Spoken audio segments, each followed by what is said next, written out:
Padayga kanimo ang tanan nga nagatuo kanimo. Pasultiya sila bahin sa himaya sa imong gingharian. Ug pasugin na sila sa imong gahom.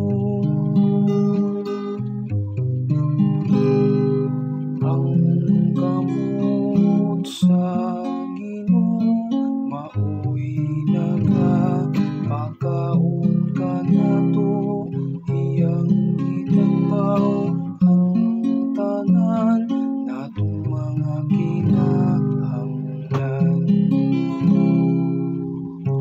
Ang mata sa tanan nagatan-aw nga malaumon kanimo.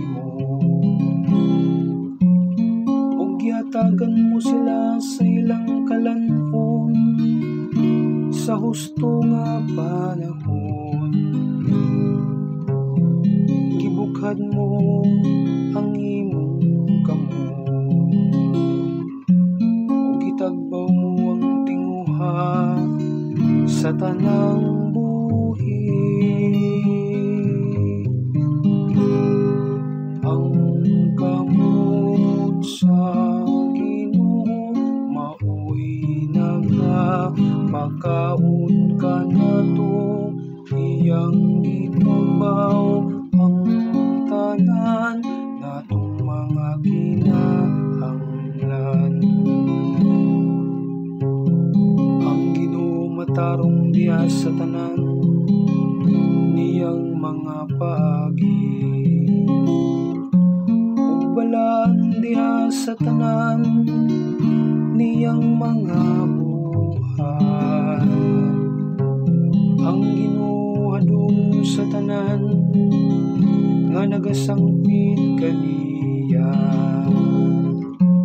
sa tanan nga nagasangpit kaniya diha sa kamaturan.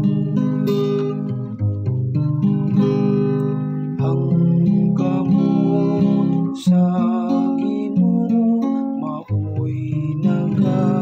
pagkaon ka nato, iyang gitagbaw ang tanan natong mga kinahanglan.